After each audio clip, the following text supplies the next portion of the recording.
കേരള രാഷ്ട്രീയത്തെ സംബന്ധിച്ചിടത്തോളം വളരെ വളരെ വലിയൊരു വിഷയമാണ്. നമുക്ക് ഒറ്റവാക്കി പറയാൻ കഴിയില്ല. ഞങ്ങൾ കേരള രാഷ്ട്രീയം പഠിച്ചു തുടങ്ങുന്ന ആദ്യ കാലഘട്ടങ്ങളിൽ ചരിത്രത്തിൻ്റെ പ്രാധാന്യവും ഐഡിയോളജിക്കലായിട്ടുള്ള ഡിഫറൻസും പിന്നെ തീർച്ചയായിട്ടും സമുദായ സംഘടനകൾ രാഷ്ട്രീയത്തിൽ ചെലുത്തുന്ന സ്വാധീനത്തെക്കുറിച്ചുമെല്ലാം അതിൻ്റെ പശ്ചാത്തലം സ്വാതന്ത്ര്യ സമരത്തിൻ്റെ കാലഘട്ടം തൊട്ടേ തന്നെ മനസ്സിലാക്കി. എന്നാൽ കേരള രാഷ്ട്രീയത്തിനകത്ത് ജാതിമത സംഘടനകൾ പലപ്പോഴായി മന്ത്രിസഭകളുടെ ഭാവിയും ഭരണത്തിൻ്റെ സ്വാധീനവും നയപരമായ കാര്യങ്ങളിൽ ഇടപെടുന്നതുമെല്ലാം വളരെ വളരെ വ്യക്തമായിട്ട് കണ്ടിട്ടുണ്ട്.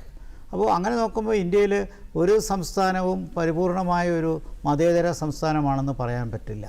പക്ഷേ കാലക്രമേണ ഇത് കൂടുതൽ രൂക്ഷമാവുകയും മതേതരത്തിനെ വെല്ലുവിളിക്കുന്ന രീതിയിൽ വർഗീയത വളരുകയും ചെയ്തു.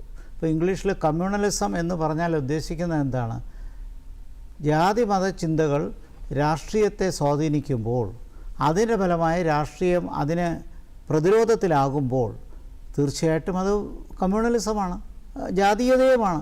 പക്ഷേ ഇവിടെ വന്ന വ്യത്യാസം എന്താണ്? കാലക്രമേണ ഹാർഡായിട്ടുള്ള വർഗീയതയും സോഫ്റ്റായിട്ടുള്ള വർഗീയതയും വന്നു. ഹാർഡായിട്ട് വന്ന വർഗീയതയാണ് തീർച്ചയായിട്ടും തീവ്രവാദത്തിലേക്കൊക്കെ എത്തിയത്. അത് കേരള രാഷ്ട്രീയം പോലും അതിന് വിഭിന്നമല്ല, ദേശീയ തലത്തിലെ വലിയ വെല്ലുവിളിയാണ്. മറുവശത്ത് സോഫ്റ്റ് കമ്മ്യൂണലിസം എന്ന് പറയുന്നത് ഇലക്ടറൽ പൊളിറ്റിക്സിലെ കമ്മ്യൂണലിസമാണ്. ഇപ്പോൾ ഇവിടെ നടക്കുന്ന ചർച്ച സോഫ്റ്റ് കമ്മ്യൂണലിസമാണ്, ഇലക്ടറൽ പൊളിറ്റിക്സിലുള്ള കമ്മ്യൂണലിസമാണ്. അപ്പോൾ ഇവിടെ ഇത് ഒറ്റവാക്കിൽ നമുക്ക് പറഞ്ഞു നിർത്താൻ പറ്റുന്നതല്ല. തിരഞ്ഞെടുപ്പിനകത്ത് വോട്ട് ബാങ്കുകൾ സൃഷ്ടിച്ച് എല്ലാ പാർട്ടിക്കാരും പരസ്പരം മത്സരിച്ച് ഒരർത്ഥത്തിൽ പറഞ്ഞാൽ ഒരു മത്സരാധിഷ്ഠിതമായ കമ്മ്യൂണലിസം, സോഫ്റ്റ് കമ്മ്യൂണലിസമാണ് ഇവിടെ കാണുന്നത്. അതിൻ്റെ ഒരു ഭാഗമായി കാണുന്നതാണ്. ഇതിൻ്റെ സമീപകാലത്തെ ചരിത്രം നമുക്ക് നന്നായിട്ടറിയാം. സാധാരണ കോൺഗ്രസ്സിലെ നേതാക്കന്മാരെല്ലാം ഇങ്ങനെയുള്ള കാര്യങ്ങൾ പറയാൻ മടിക്കും എന്നുള്ളതാണ്. പക്ഷേ സതീശൻ അക്കാര്യത്തിൽ മടി കാണിക്കാതെ ധൈര്യമായിട്ട് പറഞ്ഞ വേദി കുറച്ച് വിവാദപരമായി എന്നുള്ളതാണ്. മുസ്ലിം ലീഗിൻ്റെ ഒരു വേദിയിൽ നിന്നല്ല ഇത് പറയേണ്ടത്. അല്ലാതെ ഒരു പത്രസമ്മേളനത്തിൽ പറഞ്ഞിരുന്നെങ്കിൽ തീർച്ചയായിട്ടും അതിന് കുറച്ചുകൂടി ഒരു സെക്യുലർ അപ്പീൽ ഉണ്ടാവുമായിരുന്നു. അപ്പോൾ ഇവിടെ ചോദിച്ച ചോദ്യത്തിന് വളരെ പെട്ടെന്ന് പറഞ്ഞു കഴിഞ്ഞാൽ ഉദ്ദേശിക്കുന്നത് മൈനോറിറ്റി കൺസോളിഡേഷൻ UDF-ലേക്ക് എത്തണം എന്നാണോ, അതാണോ നമ്മളിപ്പോൾ ചർച്ച ചെയ്യുന്നത് എന്നുള്ളതാണ്.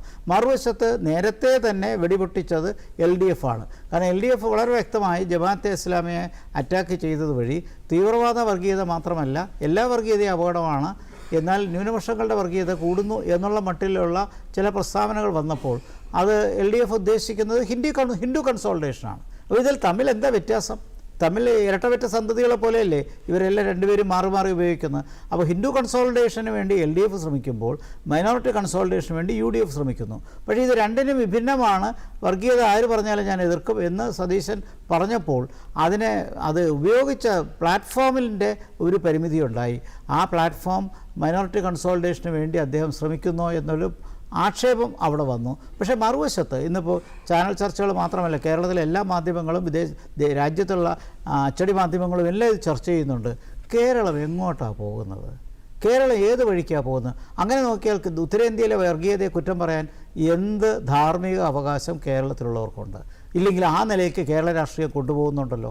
ഞാനിതിൻ്റെ ഒരു പശ്ചാത്തലം പറഞ്ഞു എന്നുള്ളത്. ചർച്ച വരുമ്പോൾ കൂടുതൽ കാര്യങ്ങൾ പറയാം. തീർച്ചയായിട്ടും